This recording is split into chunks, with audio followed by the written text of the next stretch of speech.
Episode की शुरुआत एक जंगल से होती है जहां पर एक लड़का किसी गुफा के अंदर चाकू से पत्थरों पर लिख रहा होता है। तभी अचानक से उसे कुछ हलचल सी महसूस होने लगती है, जिसके वजह से वह काफी ज्यादा डरने लगता है और फिर तुरंत अपनी गन लेकर वहां से भाग जाता है। इसके बाद सीन चेंज होता है और हम एक ईगल को देखते हैं जो कि आसमान में उड़ रहा होता है। तभी उसकी नजर नीचे की तरफ पड़ती है जहाँ पर उसे कुछ खाने की चीज दिखाई देती है, जिसे देखकर वह सीधे नीचे की तरफ काफी तेजी के साथ आने लगता है। दरअसल वहाँ पर एक लड़का पहले से ही उस ईगल को फंसाने के लिए वहाँ पर जाल बिछाया हुआ होता है। अब हम देखते हैं कि वह ईगल चारों तरफ देखता है और फिर उस चीज को खाने के लिए जैसे ही अपनी पूरी बॉडी को उस जाल के अंदर ले जाता है, इसके तुरंत बाद वह लड़का अपने हाथों से उस जाल की डोर को खींच लेता है, जिसके वजह से वह ईगल बहुत ही आसानी से उस जाल में फंस जाता है। जिसके बाद वह लड़का तुरंत ही दौड़कर जाकर उसे पकड़ लेता है, जहाँ हम देखते हैं कि उस ईगल को जाल से निकालने के चक्कर में उस लड़के की हाथ बुरी तरीके से जख्मी हो जाती है, जिसके वजह से उसके हाथों में ब्लड भी आने लगा था। तभी वह अपने जख्मी हाथों को देखता है और काफी ज्यादा उदास होने लगता है। आगे हम देखते हैं कि वह ईगल को लेकर घर जाने के लिए रेडी हो गया था, लेकिन तभी वह जो चीज ईगल को खाने के लिए रखा होता है वह चीज वह खुद ही खा लेता है, जिसके वजह से उसके दिमाग में कुछ हलचल सी महसूस होने लगी थी और अजीब सी चीज उसे दिखाई देने लगे थे, जिसके बाद वह तुरंत ही वहाँ पर बेहोश हो जाता है। इसके बाद हम अगले सीन में देखते हैं कि जब उसकी आंखें खुलती है तो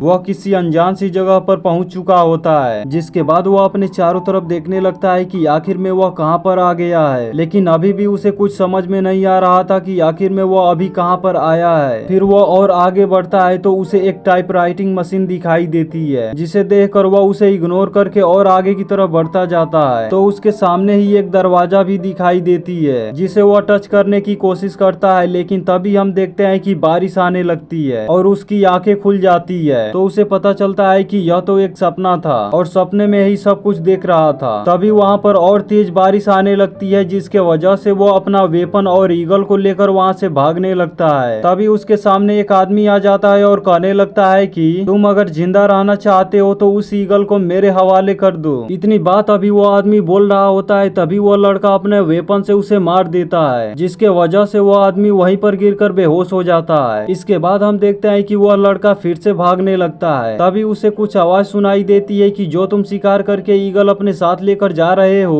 वह किसी और को दे दो। दरअसल यह आवाज उस टाइपराइटिंग मशीन की होती है जो कि उस लड़के से पूरी तरह से कनेक्ट हो गई थी। इसके बाद वह अपने चारों तरफ देखने लगता है कि आखिर में यह आवाज कहां से आई है और फिर वह इसे पता लगाने के लिए उस आदमी के पास जाता है। तो उस आदमी की आंखें खुल जाती है और फिर वह कहने लगता है कि मैंने अब क्या किया है जो तुम मेरे पास फिर से आ गए। तो वह लड़का उस आदमी को शिकार किया हुआ ईगल उसे देता है। तो वह आदमी बहुत ज्यादा खुश होकर उस ईगल को लेने लगता है और कहने लगता है कि तुम बहुत अच्छा इंसान हो। तभी उस टाइपराइटिंग मशीन से आवाज आने लगती है कि तुम्हारा पहला टास्क कंप्लीट हुआ। तो इस चीज को सुनकर वह लड़का फिर से उस ईगल को वापस ले लेता है और फिर वहाँ से जाने लगता है। दरअसल इस लड़के का नाम रेन सियाओसू होता है, जो कि अपने बीमार भाई के लिए सब कुछ कर रहा होता है। इसके बाद हम अगले सीन में देखते हैं कि कुछ लोग ठंड के वजह से आग के पास बैठे हुए होते हैं। तभी उसमें से एक लड़का कहने लगता है कि रेन सियाओसू बहुत लकी इंसान है, यह कभी भी कारखाने में काम करने के लिए नहीं जाता